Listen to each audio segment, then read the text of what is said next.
Chandamama Ramayana. Part 54. Sumali, who was in the netherworld, came to know that his 3 grandsons had obtained boons from Brahma. His fear having vanished, he set out with great pomp and laughter, accompanied by his ministers Maricha, Prahasta, Virupaksha, and Mahodra, and came to Ravana. Embracing him, he said, "Son, after such a long time, my desire has been fulfilled. The fear of Lord Vishnu, due to which we abandoned Lanka and went to the netherworld, is now gone. This is because you have obtained supreme boons from Brahma. In truth, Lanka belongs to us Rakshasas. Your stepbrother Kuber, who is a wise one, has occupied it and is seated there. Depending on the situation, through kind words, or by offering a bribe, or by force, you must recover Lanka from your elder brother. Be the king of Lanka without any hesitation. If you do this, you will be the one who has redeemed the Rakshasa lineage, which is currently without a protector." Having heard everything, Ravana said, "What is this, grandfather?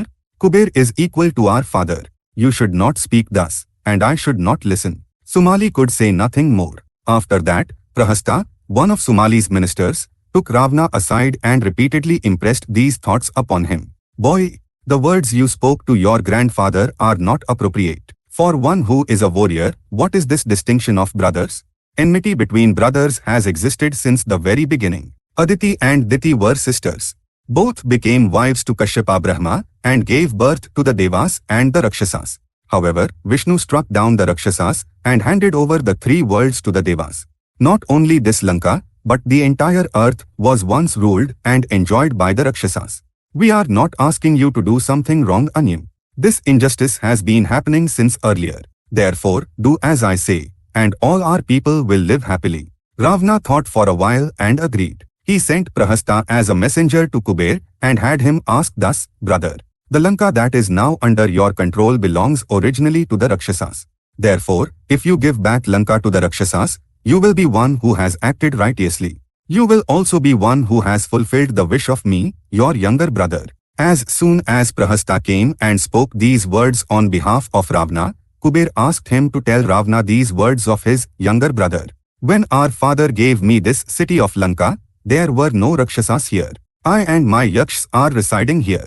Is not my kingdom, my city, and my wealth yours as well? Come and rule the kingdom happily. Why should there be differences between us, who are children of the same father?"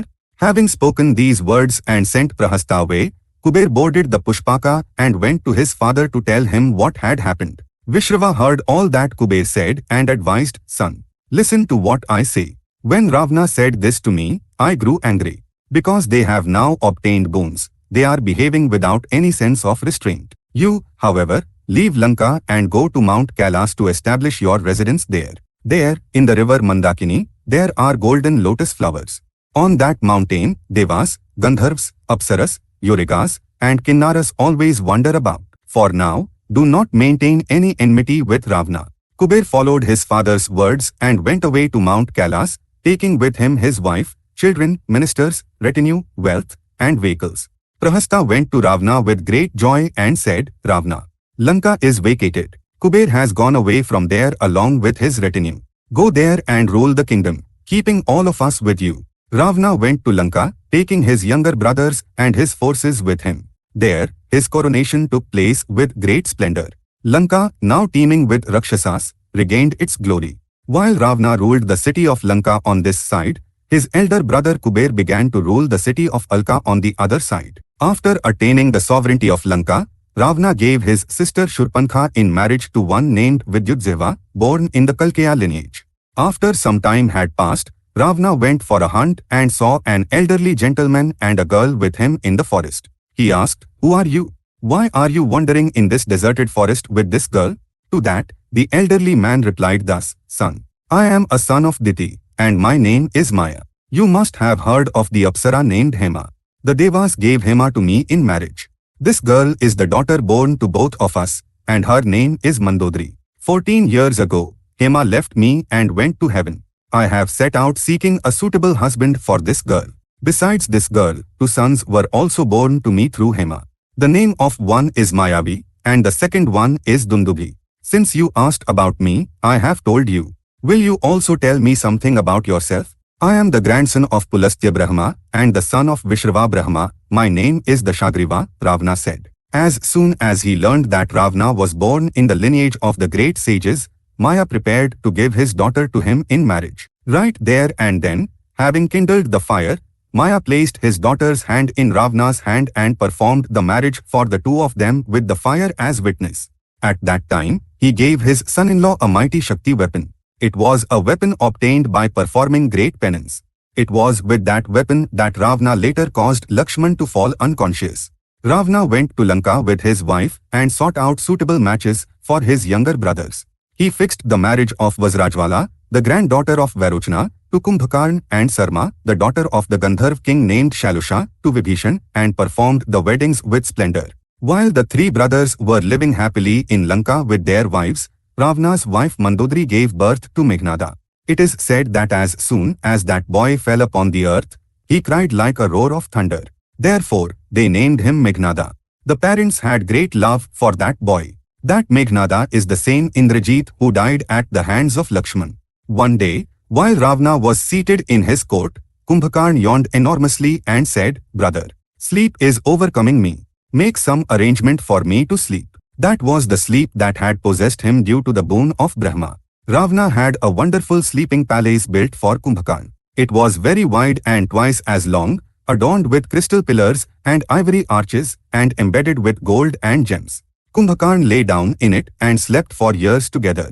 While Kumbhakarna lay sleeping like that on one side, Ravana, supported by his extraordinary strength, began to trouble the Devas, sages, Yakshas, and Gandharvas at his will.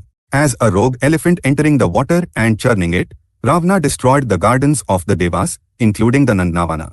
Pained that the deeds being done by his younger brother were contemptible, Kuber desired to give advice suitable to the honor of his lineage to his brother and sent a messenger to Ravana. That messenger came to Lanka and first saw Vibhishan.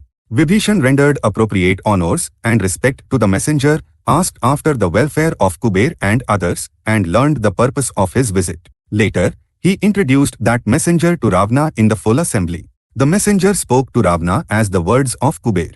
"Younger brother, you have attained much fame, be satisfied with that. From now on, it is better to walk the path of the righteous as far as possible. I have seen with my own eyes the Nandavana that you destroyed. I have heard that you killed the sages. It appears that the Devas, who have been tormented by you, are making efforts to take revenge upon you. Recently, desiring to perform the Rodra vow as a discipline, I went to the Himalayas and saw Parvati who was with Shiva. Without any other intention, I was captivated by the beauty of Parvati, and my left eye fell upon her. Immediately, my eye was scorched and attained a reddish-brown color. Thereafter, I went to another place on that vast mountain and observed the Rodra vow. As soon as the vow was completed, the Lord was pleased and, saying that he had once performed this vow and that I alone had completed it subsequently, he asked me to be his friend. He also gave me the name Ekakshi Pingali. By the time I took leave of him and returned home, the news of the evil deeds you are doing reached my ears. Cease such actions that bring infamy to the lineage, my boy. I am also hearing that the sages and the Devas have gathered to deliberate on a plan for your death." As the messenger spoke the words of Kuber in this manner, Ravana, in a fit of rage, said, "O messenger, see what I will do to you who have spoken these words, and to my elder brother who had them spoken. Is it Kuber who gives me beneficial advice? Does he send word that he has found the friendship of Shiva? Because he is the elder one and like a father, I have spared him without killing all this time. After hearing your words, I feel the urge to conquer the three worlds. Because of my brother, I shall destroy the other guardians of the directions as well." Saying so, he struck the messenger of Kuber with a sword, gave his body to the Rakshasas to be eaten, made preparations for the journey, boarded his chariot, and set out to conquer the three worlds. He decided to go against Kuber first and set out with his 6 ministers who were great warriors, namely Mahodra, Prahasta, Maricha, Shuka, Sarna, and Dhumraksha. In a short time, he crossed rivers, mountains, and forests and reached Mount Kailas. Seeing the arrival of Ravana and his followers there, and realizing that the one who had come was Kuber's younger brother, the Yakshas went and told Kuber. Immediately, Kuber sent his Yakshas against Ravana and ordered them to fight. Innumerable Yakshas came and surrounded Ravana and his ministers and started the battle. Each of Ravana's ministers fought with 1,000 Yakshas. As for Ravana, He annihilated the Yakshas just as fire consumes dry grass. In this battle, while some Yakshas died, the rest fled. Hearing this, Kuber sent some more Yakshas against Ravana. Among them, one named Sanyodha Kantaka used a discus weapon against Maricha and struck him so that he fell down from the mountain. Maricha recovered, and as he came against him to fight, that Yaksh fled. Similarly, Ravana uprooted an archway and struck and killed a Yaksh who stood in the way to prevent entry into the city of Alka. Thereafter, all the Yakshas fled from the battlefield and hid in rivers and caves.